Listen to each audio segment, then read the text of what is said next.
الله أكبر الله. بسم الله الرحمن الرحيم. الحمد لله رب العالمين، والصلاة والسلام على سيدنا وقائدنا وقدوتنا وقرة عيوننا محمد وعلى آله وأصحابه أجمعين. أما بعد. السلام عليكم ورحمة الله وبركاته. Құрметті бауырлар, ардақты жамағат, Алла тағала бүгінгі мәжіліс сұхбатымызды өзінің құзырына мақталған, періштелері қоршаған, рахмына бөленген мәжіліс сұхбаттардан етсін. Және екі өмірімізге пайдасы болатын білімімізді арттырсын. Біздің бүгінгі дәрісіміз әрине тәжвид ғылымына қатысты. Құранды мәнерлеп оқуды, Құранды дұрыс оқуды үйрететін, білдіретін бізге ғылым. Бүгін кезекті сабақ. Біз қазір жалпы әріптердің, алейкум сәлам рахматулла, әріптердің махраждарына, әріптің дыбысталу ерекшеліктеріне кірдік. Сол әріптердің махраждарына байланысты қазірге дейін үш негізгі махражды түсіндіріп шықтық. Яғни ол да болса ауыз қуысы, одан кейін тамаққа байланысты, одан кейін тілге байланысты махраждарды, жеке махраждардың барлығында баяндадық. Оған қатысты ескертпелерді де тәжірибелік айтып өттік. Енді бүгін екі ерінге қатысты әріптер. Екі ерінге. Ол енді әш-шафатан дейді.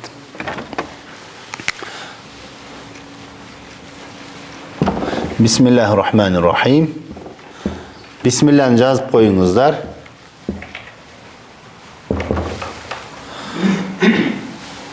Әш-шафатани. Әш-шафатани. Әш-шафатани яғни екі ерін. Екі ерін. Екі ерінге қатысты бізде екі жеке махраж бар. Екі жеке махраж бар. Біріншісі батну әш-шафати суфля ма'a атрафи әс-саная әл-улия. Мағынасы не? Имам Әл-Джазари айтады: «Ва мин батни шафа фальфа ма'a атрафи саная әл-мушрифа» дейді. Мағынасы астыңғы еріннің ішкі жағы, астыңғы еріннің ортасы емес, сыртқы жағы емес, ішкі жағы. Сонымен үстіңгі күрек тістердің жиегі. Жиегі. Яғни үстіңгі күрек тістердің шеті. Екеуі бір-біріне тиеді. Қандай әріп дыбысталады? Одан бірінші фә әрпі дыбысталады. Фәл-фә дейді. Имам Ибн Джазари. Жазыңыздар. Үстіңгі күрек тістердің жиегі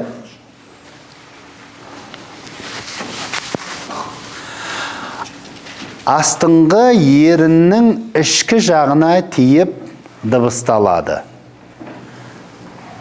Яғни фә әрпі үстіңгі күрек тістердің жиегінің астыңғы еріннің ішкі жағына тиюі арқылы дыбысталады.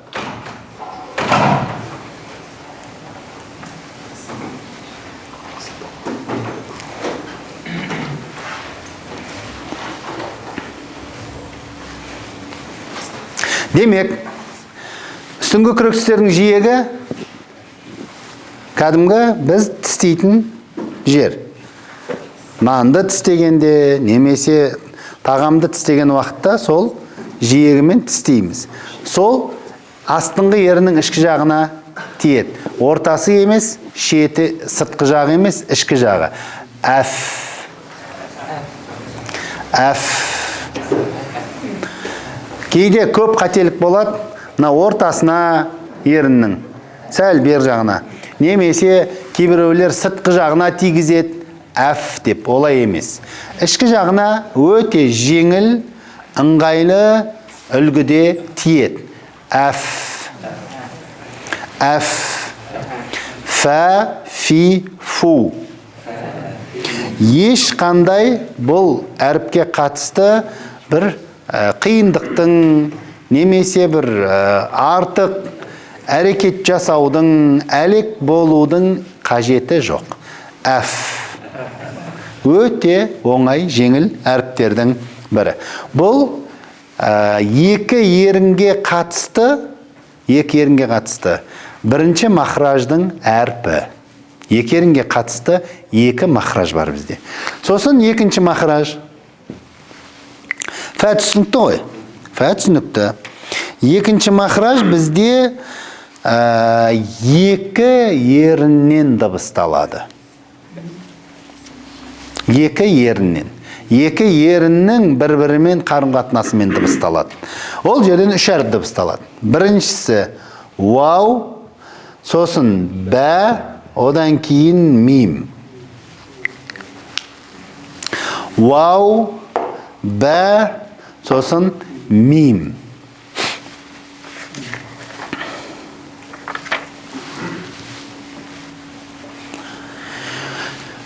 Екі ерін, мен әдейі айтып атырмын. Екі еріннің бір-бірімен қарым-қатынасы арқылы дыбысталады деп атырмын.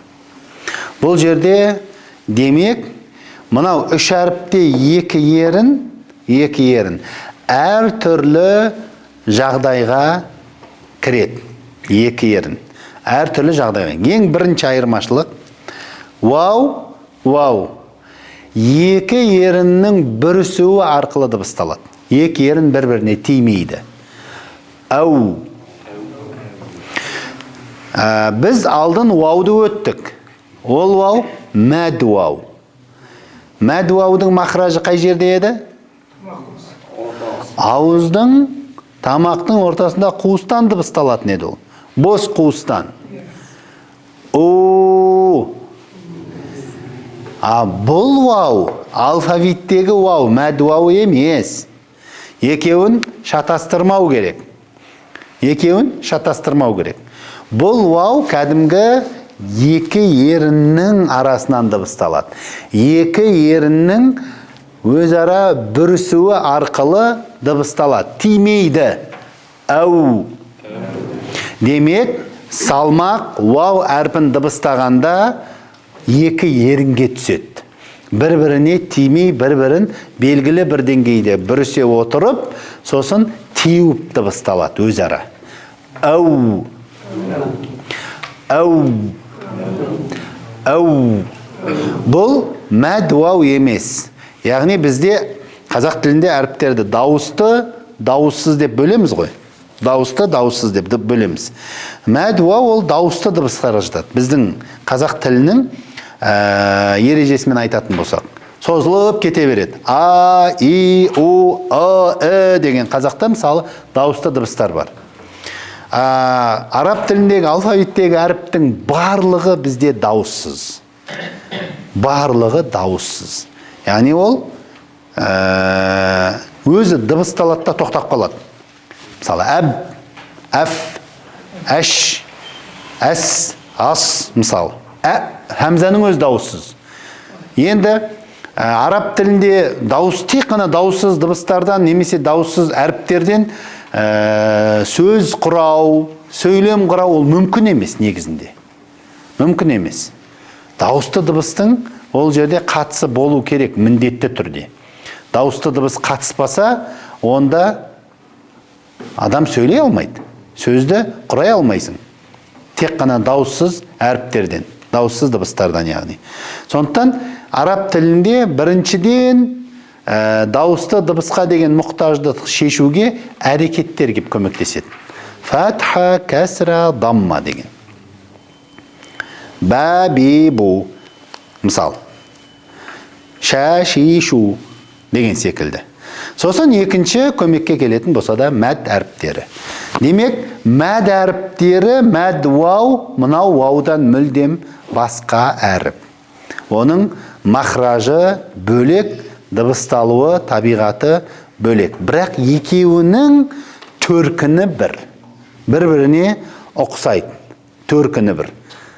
Сондықтан екеуі қатар келген уақытта, қазір мен ескертпелерге келем, дыбыстау оңай емес. Демек, вау екі еріннен дыбысталады. Жазыңыздар ма? Екі еріннен дыбысталады. Болды. Ал қалай дыбысталатын қосымша жазып отырасыздар. Дамма дегенде, яғни біз екі ерінді бүрістіру арқылы бір-біріне тимей дыбысталады. Ал бә мен мимде онда екі ерін тиеді. Әб,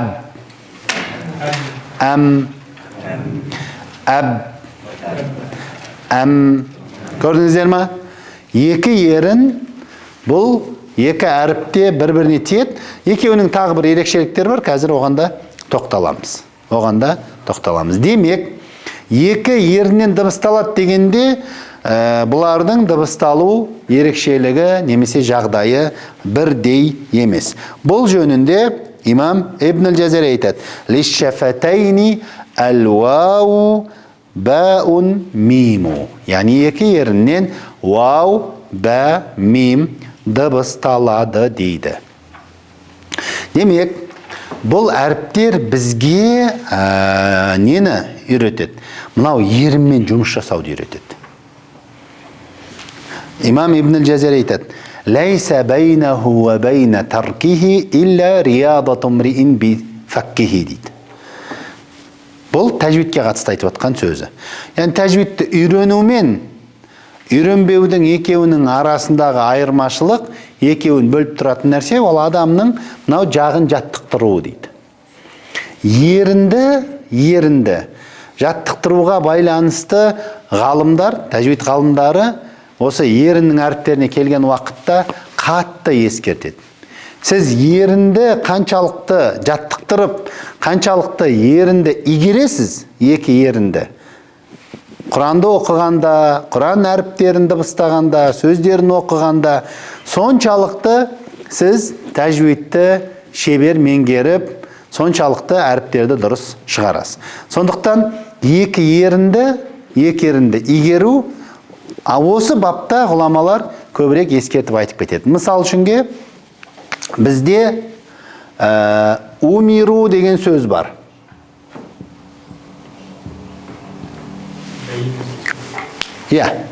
Умиру. Құранда келеді. Яғни, бізде ерінді бүрістіру, мен қайта-қайта айттым, екі жағдайда бүріседі ерін. Қалған ахуалдарда екі ерін бүріспейді. Яғни, бүрісу дегенде түсініп тұрсыздар ғой. У деу. У.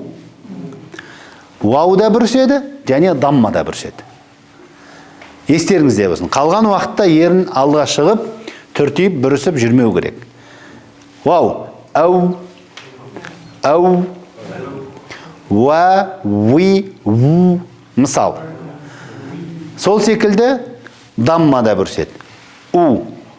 Демек, міне, ерінді біз қаншалықты даммада дұрыс бүрістіремізді, кәсірада сол бүрісуден қайтарып кетіп, кәсірадан кейін қайтадан бүрісуге, ерінді бүрістіруге қалай шебер көшесіз, сол кезде сіз ол сөзді дұрыс оқисыз. Мысал, умиру.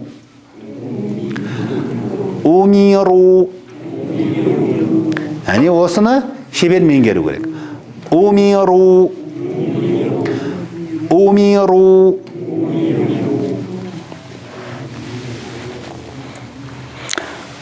Сосын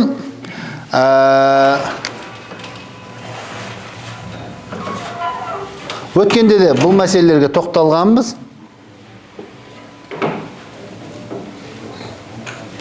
Бірақ бүгін тағы айтып кетеміз.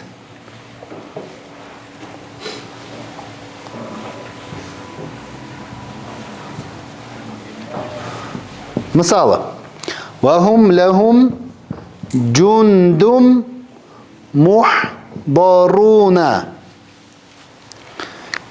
Қашан? Міне, даммалы әріп келді, одан кейін сукунды кеп тұр. Яғни біз даммалы әріпте ерінді бүрістіреміз де, сөйтіп сукунды әріпке келгенде қайтарып алуымыз керек. Өткендегі ескертулер. Тағы біздің алдымыздан шығып жатыр. Ва хум лахум жундум. Яғни хәні даммасында бүрістіреміз, мимде алып кетеміз. Хәнің даммасында бүрістіріп қайттан мимде алып кетеміз. Жимнің даммасында бүрістіреміз де, нунда қайтадан ерінді алып кетеміз де, дәлдің даммасын оққан кезде, яғни бұл жерде тәнуин, даммал тәнуин. Даммасын оқығанда бүрістіреміз де, дамманың, тәнуиннің нунын дыбыстағанда, яғни даммал тәнуиннің. Ол кезде қайтадан алып кетеміз. Сөйтіп, мимге келгенде қайтадан бүрістіреміз. Яғни, وَهُمْ لَهُمْ جُنْدٌ مُحْضَرُونَ. Байқадыңыздар ма? Осы ерінге қатысты, ерінді даммада игеруге қатысты, даммадан басқа уақытта қайтадан тартып ақ кетуге қатысты ғұламалар әрдайым тәжвид ғалымдары ескерту жасап отырады. Егер ерініміз сукунда немесе кәсрада дамма күйінде, яғни бүріскен күйде қалып кететін болса, онда біздің даммамыз дұрыс, яғни әрпіміз дұрыс дыбысталып жатқан жоқ, біріншіден, екіншіден ерінімізді игере алмай жатырмыз деген сөз. Енді мен жаңа вауға енді тоқталдық қой. Бә мен мим. Бә, мим. Бә бізде негізінде бахрия деп аталады. Бә. Мен қазір мұнан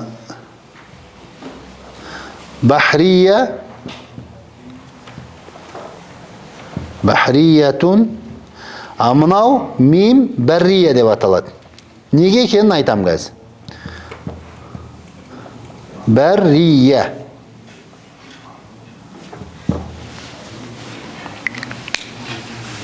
Бахрия деген не? Бахрия деген жалпы теңіз деген сөзден шығып тұр. Бахрия. Бәррия деген құрлық деген сөзден шығып тұр. Мынау теңіздік, мынау құрлықтық деген. Тікелей мағынада айтатын болсақ. Неге бәні бахрия деп атады? Ол теңіз деген су деген сөз. Суға не қатысы бар бәнің? Суға не қатысы бар? Неге ол бахрия деген ерекшелігі бар оның? Сондай бір лақаптарының бірі. Ал мимде неге? Бәррия, құрлық, яғни құрлық деген құрғақ деген сөз. Солай ғой. Неге дейді? Себебі бә, мына біздің ерініміз бар ғой. Ішкі жағы еріннің көбірек сулы болып тұрады. Еріннің ішкі жағы. Ал сәл сыртқа бері қарата жаңа жылжыған сайын, бері қарай жақындаған сайын ерін құрғай бастайды, сыртқы жағы яғни еріннің. Неге бахрия? Себебі сол сулы жағына бә көбірек қатысты болып дыбысталады дейді. Сондықтан ол бахрия. Әб. Ішкі жағына яғни көбірек қатысты. Әб. Әм. Мим, байқадыңыздар ма? Яғни относительно дейді орысша. Салыстырмалы түрде мим сәл берірек дыбысталып жатыр. Әб, әм, әм. Сосын естеріңізде болсын, тағы бір ескерту. Мим сүкінді болған кезде бізде мимді кәдімгі қатты қысатын немесе қатты бір тұншықтыратын кісілер бар. Әм деп мысалы оқиды. Әм деп. Екі ерінді бір-біріне көбірек жаңағыдай давка жасап, солай тигізеді. Әм деп. Олай шарт емес. Жай ғана әм. Әм. Ләхум болды. Ләхум. Ол шәддәлі болғанда да солай. Имма. Мысалы, шәддәлі болған кезде бізде кейбіреулер имма деп дыбыстайды. Мысал. Ау. 2 секунд. Яғни 2 әрекет. Оған тоқталамыз ғунна мәселесіне. Қазір келеміз, ол біздің танауға қатысты махраждардан. Жалпы мен айтып отқан мимге қатысты. Мимде, яғни шәддәлі болса да, ол сүкунды болса да, мимді қатты қысу, артығымен ерінге күш салу, ол шарт емес. Ләхумма, осылай оқысақ та, шәддә оқылып жатыр. Ләхум бихим, оқылып жатыр сүкунды мим. Түсіндіңіздер ғой? Енді бахрия мен баррияны түсіндік. Себебі бә еріннің ішкі жағына көбірек қатысты, мим бергі сәл еріннің құрғақ болып тұратын жағына көбірек қатысты болғаннан кейін, жақындау болғаннан кейін бә бахрия, мим баррия деп аталады. Сосын ваудың біз вау әрпінің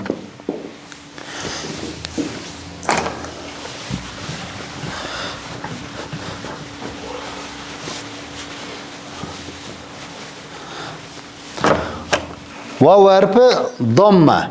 Мысалы, тафаут.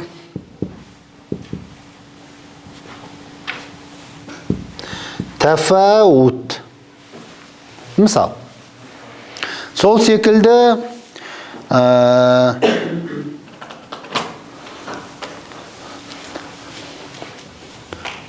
ваужухун.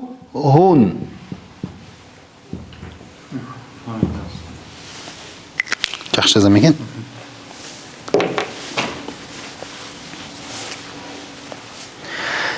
ولا تنسوا الفضل ولا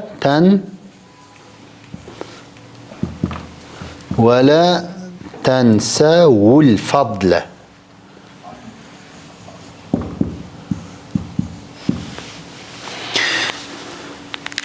Мен бағана айттым. Вау, мәд вау, екеуінің жалпы төркіні бір. Төркін бір-біріне, яғни ұқсайтын әріптер. Махражы бөлек болса да, дыбысталуда ұқсайды бір-біріне. Сондықтан оларды шатастырып алу тез болуы мүмкін. Шебер емес Құран оқушыларда. Сондықтан қашан сосын дамма тағы да бар. Яғни мәд вау, дамма бар, вау, барлығы бір-біріне дыбысталу ұқсайтын дыбыстар. Қашан ол даммалы болғанда, яғни ваудың өзі, біз көбірек мән беріп, көбірек еңбектеніп, анықтап, оның даммасын оқуымыз керек. Болмаса дұрыс дыбысталмай қалады. Яғни, сіз вауды дыбыстайсыз екі еріммен, сол вауға дыбыстап болғаннан кейін дамманы бересіз. Яғни, тәфәвут.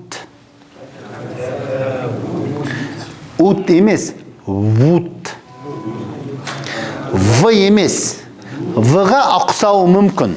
Кейбіреулер в-ға жібереді. Тәфәвут деп, олай дұрыс емес. Тәфәвут. Оған дұрыстап мән беріп оқымасақ, онда жай ғана ут болып қалады. Ал ут, ол не ол, білесіздер ме? Тәфәут. Ол даммалы хамза. Тәфәут деп біреу оқса, ол даммалы хамза. А біз даммалы вауды оқуымыз керек. Тәфәут. Сол секілді, екеуі қатарынан кеп тұр, сонымен қатар ваужухун сөзінде. Сонымен қатар екінші вау бізде дамма. Бұл жерде де көбірек еңбектеніп, мән беріп, дамман дыбыстамасақ қиын. Яғни ерінге жалпы ауырлық көбірек нагрузка түседі. Сондықтан қараңдар. Ваужухуи. Ваужу. Яғни екі еріннен вауды дыбыстап, соған дамма береміз. Ваужу. Байқадыңыздар ғой? Сол секілді ولا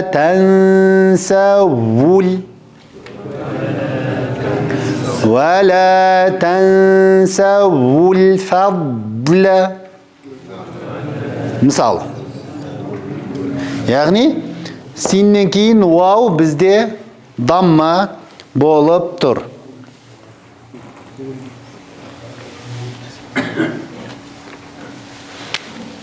Мына жерде негізі тағы бір вау бар.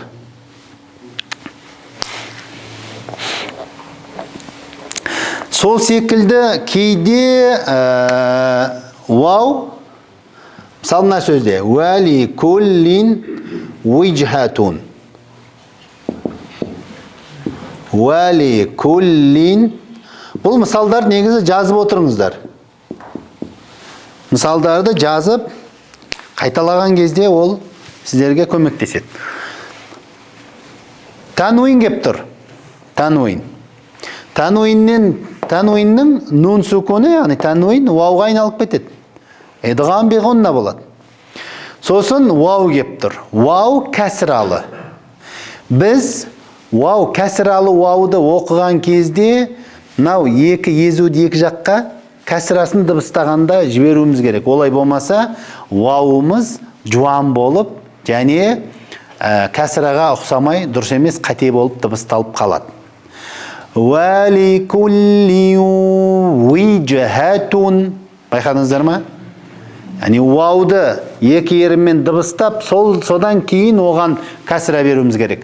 Уәли кулли уиджхатун. Екі езуді екі жаққа кәсірада кәдімгі арнайы көңіл бөліп, мән беріп дыбыстамасаңыз, ол дыбысталмай қалады.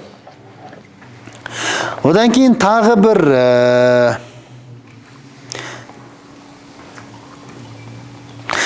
бір мәселелердің бірі ваудан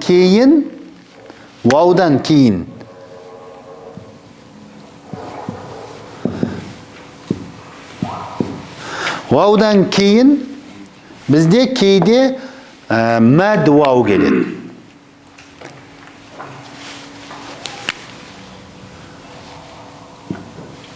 Мәд вау келеді. Осы жерде тағы да дұрыстап, оған көңіл бөліп, вауды бірінші қараңыздар.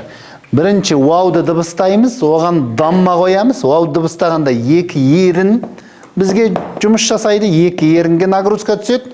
Одан кейін дамманы дыбыстаймыз, екі ерінді бүрістіре отырып, даммадан кейін кәдімгі ауызбен тамақтың қуысынан дыбысталатын мәд вау кеп тұр. Мәвурия.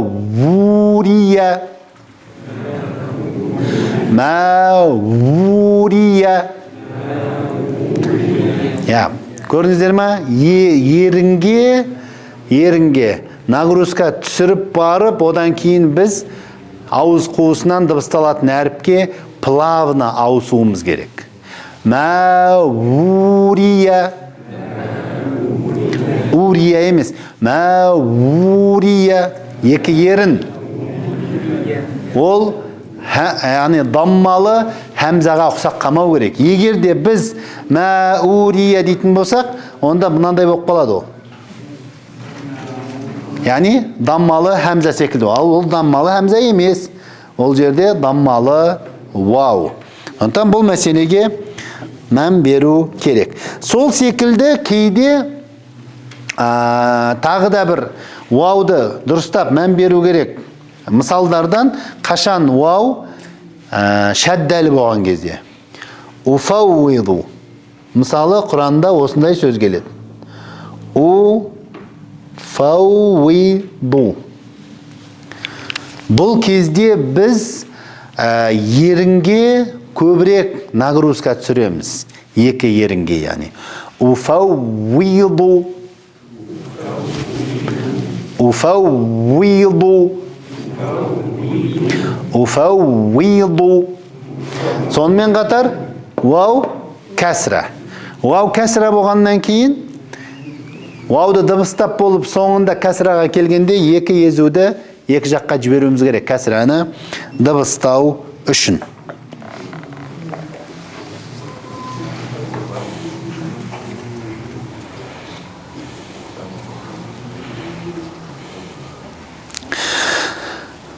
Сосын қазір бір-екі мысалмен сонымен келесі мәселеге қазір біз көшеміз, Құдай қаласа.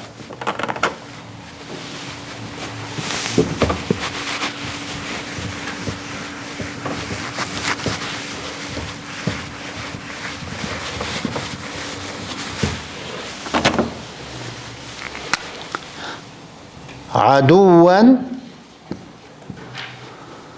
وحزنا.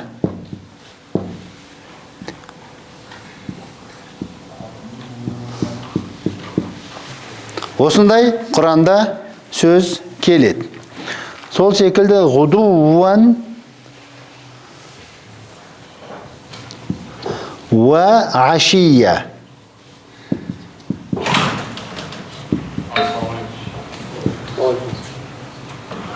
وعشيا.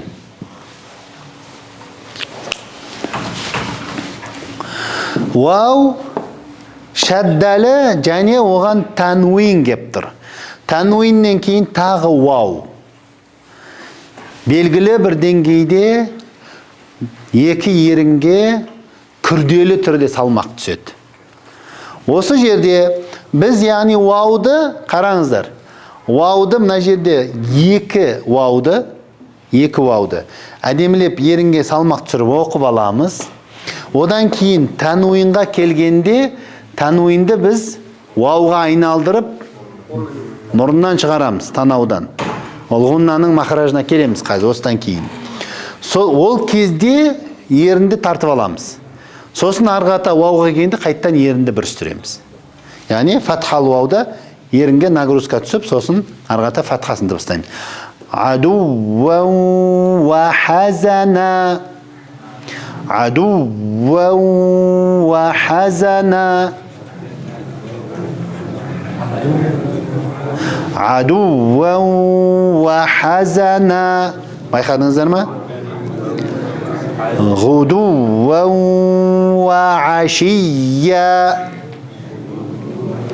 Яғни мына жердегі шаддәлі вауға көбірек мән беріп, еңбектеніп, нагрузка беріп оқымасақ, ол білінбей қалады. Ғудуан ва ашия.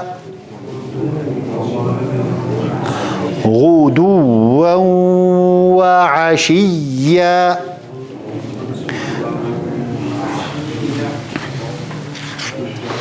Бұл жалпы ерінге қатысты әріптерге байланысты кейбір тәжірибелік ескертпелер немесе соған қатысты кейбір ерекше сөздердің оқылуы.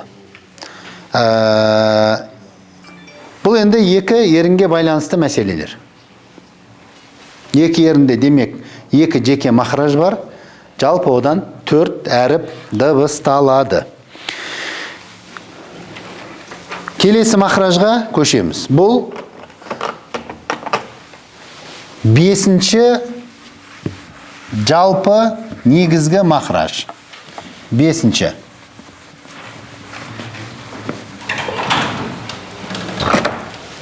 Әл-хайшуму.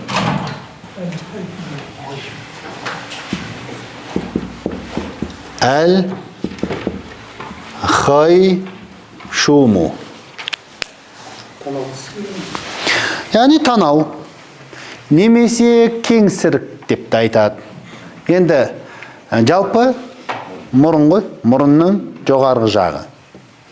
Сол жерден шығатын дыбыс бар.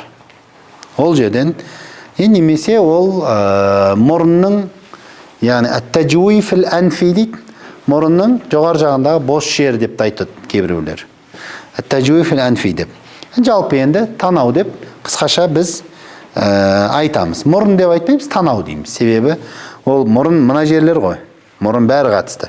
Ал танау деген сәл жоғар жағы, немесе кеңсірік. Бұл жерден бізде әріп дыбысталмайды хайшумнан. Хайшумнан бізде дыбысталады тек қана бір ғана ғунна деген дыбыс, әріп емес. Ғунна деген немесе дауыс. Ол мұрыннан шығатын дауыс. Ғунна. Ғуннаның махражы, яғни сол танау. Немесе кеңсірік. Бұл кейбір әріптермен әрдайым бірге жүретін дыбыс. Ерекшелігі сол. Сол әріптерден нун мен мим. Нун мен мим бізде ғунна әріптері болып есептеледі. Яғни нун мен мимнің құрамында, табиғатында, болмысында әрдайым осы танаудан шығатын дыбыс бірге жүреді. Қазір барлығыңыз мұрындарыңызды жабыңыздар да, сөйтіп ән немесе әм деп дыбыстаңыздар. Мұрын жабыңыздар. Сөйтіп ән немесе әм деп дыбыстаңыздар. Дыбысталып жатыр ма? Ән шықпай қалады. Әм шықпай қалады. Мұрынды жауып тұрып миммә деп айтыңыздар, кім айта алады екен? Миммә шықпайды. Неге? Себебі нун мен миммен ғунна әрдайым бірге жүреді. Ғунна әрдайым бірге жүреді. Ол шәддәлі, ол мим мен нун әрекетті болсын, сүкунді болсын, немесе шәддәлі болсын, қай уақытта болса да ғунна дыбысы, яғни бұл танаудан шығатын дауыс, ол әрдайым бұл әріптермен бірге жүреді.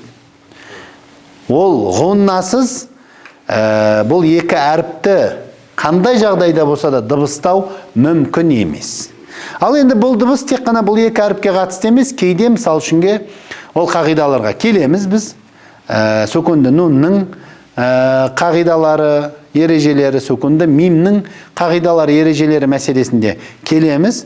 Ол кейде ваудың өзін біз ғунна қылып дыбыстаймыз, яның өзін ғунна қылып жасанды түрде дыбыстайтын кездеріміз болады.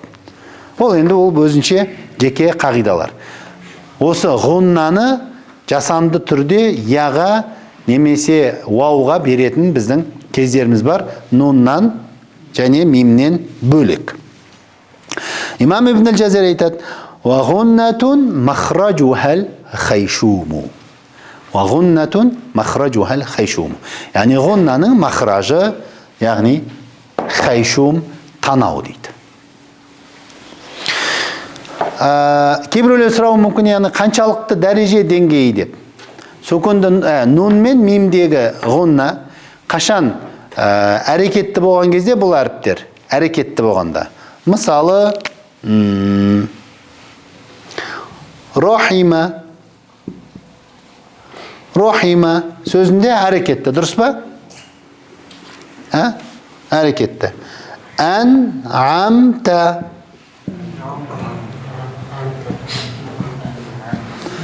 Сөзінде сүкунді. Солай ма?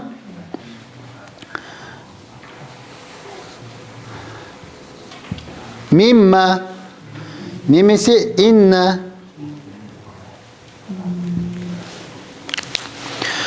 Қашан бұл екі әріп әрекетті болған кезде ол ғуннаның ең төменгі дәрежесі бұл әріппен бірге жүреді. Рахима ең төменгі дәрежесі. Рахима мысал. Төменгі дәреже. Ол дәрежесі жоғарылайды ғуннаның. Қашан? Бұл әріптер сүкунді болғанда. Ан'амта қиындай береді. Әрекетті болғанда мұрын жауып тұрсақ та кішкене оқимыз, бірақ бәрібір сәл қиын болады. Өтуге, оқуға жалпы болады, себебі ол жерде ғуннаның ең төменгі дәрежесі дыбысталып жатыр. Ал енді одан күшейеді, екінші деңгей ол сүкунді болғанда. Одан да күштірек болады қашан ол шәддәлі болғанда. Яғни ғуннаның бұл әріптерде жоғары дәрежесі болады, ол әріптер шәддәлі болған кезде. Мысалы, мимма. Бұл жерде, яғни мұрынды жауып дыбыстау мүлдем мүмкін емес. Немесе инна, thumma, Мысалы,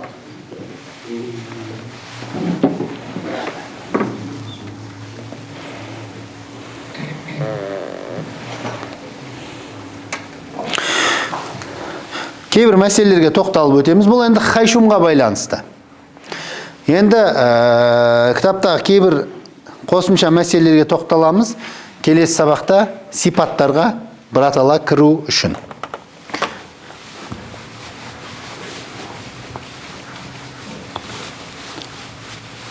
Сұрақтарыңызды соңына қалдырып түртіп отырыңыздар. Соңында сұрақ жауап болады. Бізде әл-хуруфул фар'ия деген бар. Өткенде айтқанбыз.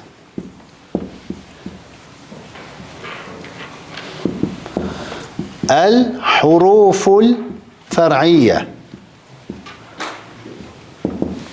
Яғни қосымша әріптер. Негізгі әріптер емес бұлар. Қосымша әріптер. Ол қандай әріптер? Ең бірінші бізде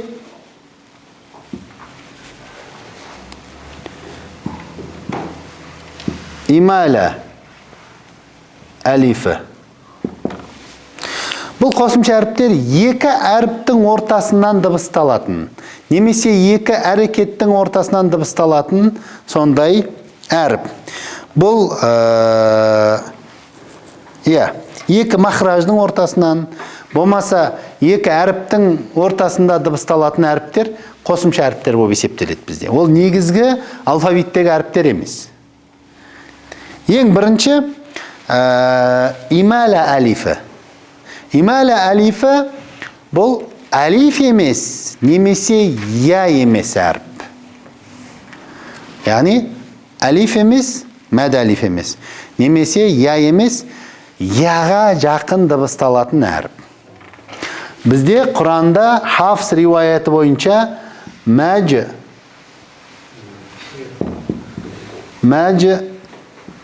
раха деген осылай астынан бір белгі қояды, қазір есімде жоқ. Осындай ромбик секілді болу керек. Сөз бар. Әне мысалы, ваддухи я емес ол, болмаса әлиф емес. Соны ималя әлифі дейміз біз. Мысалы, бізде Хафс риуаяты бойынша Құранда бір жерде келеді.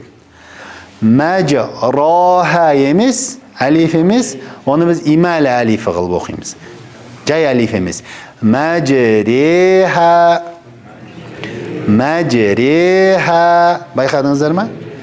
Бұл бізде қосымша әріп, бірінші.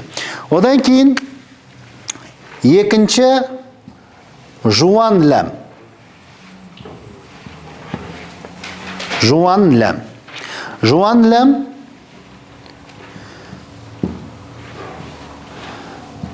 мысалы, инналлаха расулуллахи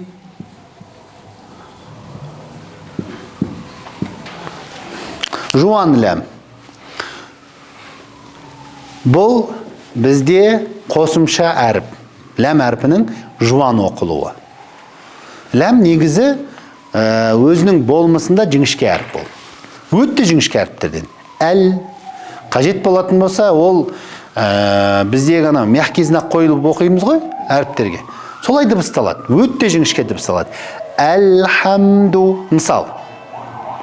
Бірақ ләмнің жуан дыбысталуы ол өзінің болмысынан шығуы.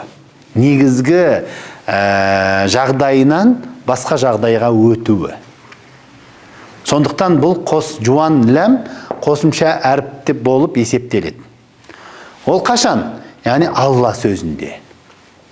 Алла сөз. Бұл біздің Хафс риуаяты бойынша. Алла сөзінде. Яғни қашан Алла сөзінен алдын фатха немесе дамма келген уақытта жуан оқылады. Осы ләм бұл қосымша ләм болып есептеледі. Инналлаха расулуллахи расулуллахи.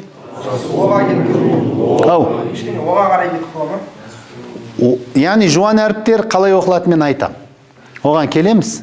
Ол кішкене бізде арнайы мәселе қылып айтатын дүние. О емес, а емес, екеуінің ортасында жүреді. Иә. Расулуллахи. О болса қате болады. О болған кезде біздің ерініміз бүрісіп кетеді. О болып оқылмайды ол. Ол ерін бүріспеу керек. Бұл жерде тіл таңдайға қарай көтерілу керек, ауыз ауаға толу керек. Сонымен әріпті біз жуан оқимыз. Жуан оқылатын әріпте. Тафхим сонымен келеді. Сосын бізде қосымша әріп, үшінші жазыңыздар.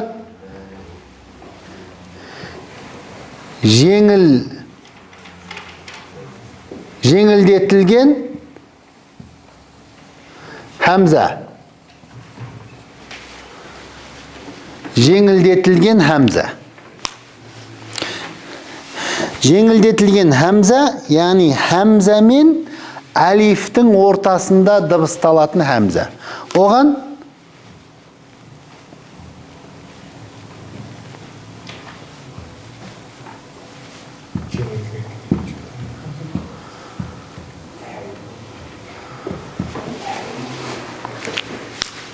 яғни ол алиф пен хамзаның ортасында дыбысталады. Мысалы, а'джами деген сөз бар Құранда.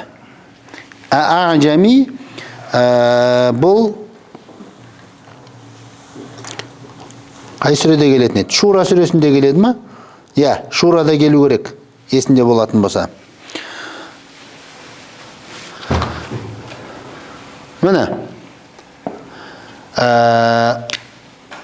Бірінші хамза фатхалы. Одан кейін екінші тағы да мына жерде хамза бар. Ол да фатхалы.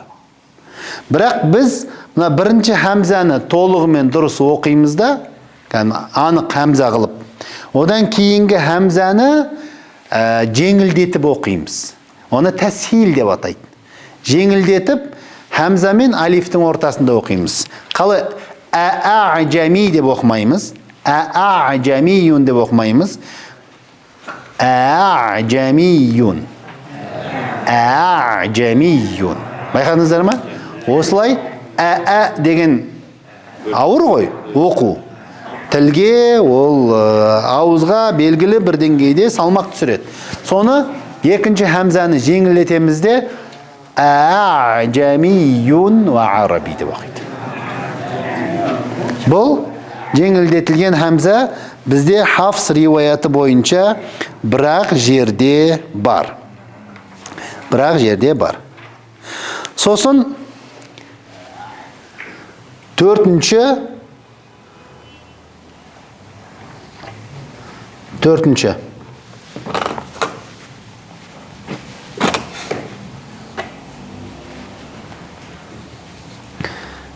зәй қосылған сот. Зәй қосылған сот. Сот әрпі кейде, яғни ол біздің риуаятта емес, зәй қосылып оқылатын кездері болады. Ол хамза қырағатында солай оқылады. Мысал үшінге ас-сирата сөзі.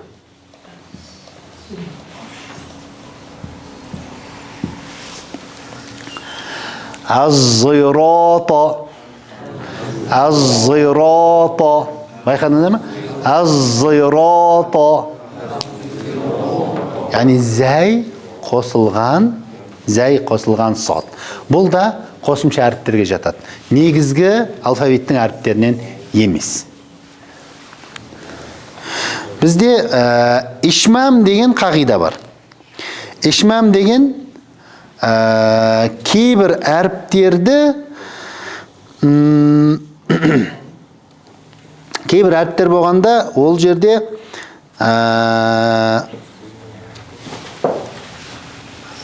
сүкунді әріп, бірақ ерінді бүрістіру арқылы дыбыстаймыз.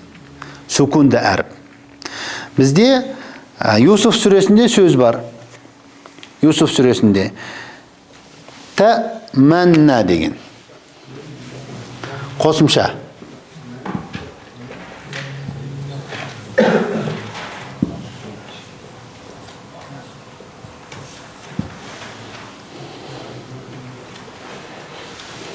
Осы жердегі нунды біз ишмаммен оқимыз. Бұл жерде де сол ишмамның мәселесі. Мынау зайда. Яғни ta'manunada ta'manna. Нун сукунды дыбыстаймыз. Мынау шадданың ішіндегі, бірақ ерінді бүрістіреміз. Ишмам деген осы. Ол дауыс емес, тек қана еріннің жағдайы өзінің ерекше. Ta'manna. Ta'manna. Байқадыңыздар ма? Бұл ишмам деп аталады. Жазып қойыңыздар. Ишмам, яғни ерінді бүрістіре отырып, сукунды дыбыстау. Ерінді бүрістіре отырып, сукунды дыбыстау.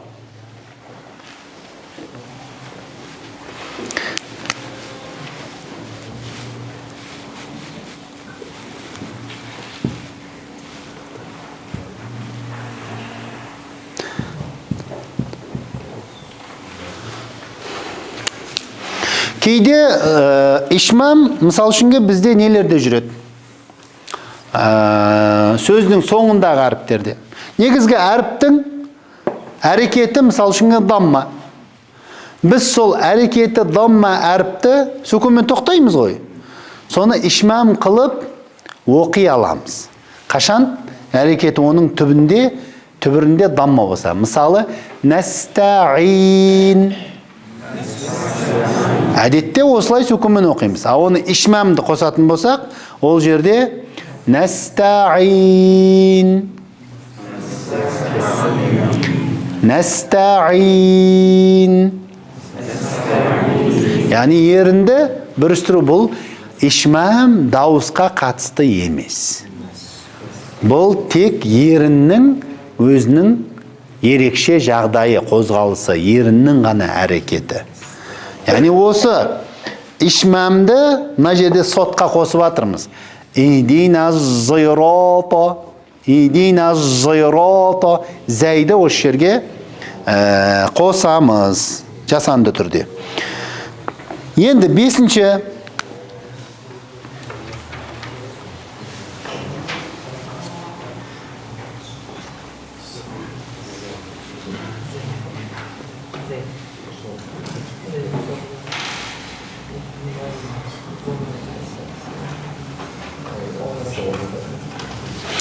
Кейде біз кәсіраға ишмам жасаймыз.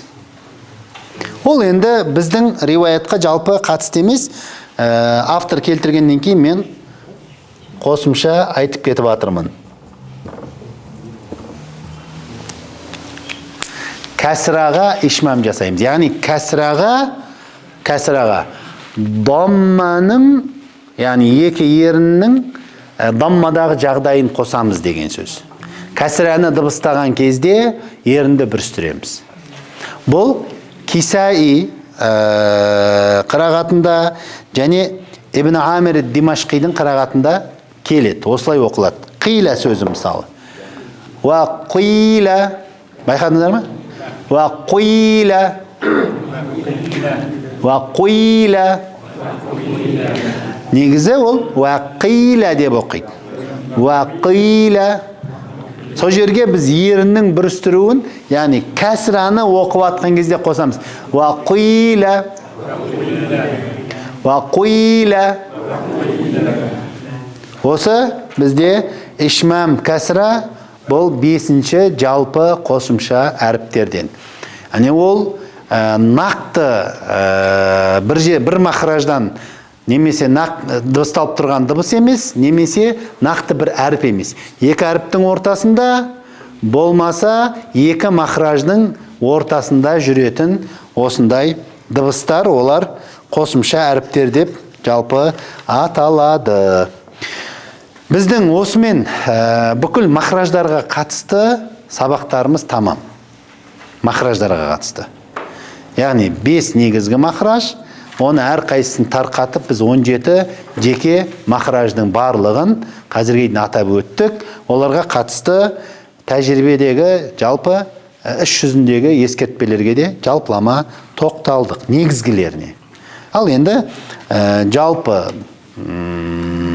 толықтырылған детальны дейді ғой, оған жалпы сіздер ұстазға тапсырған кезде, Құранды оқып бергенде өздерінің ұстаздарыңызға ол кезде ұстаз ескертуін жасайды әрбір сөзге, әріпке қатысты.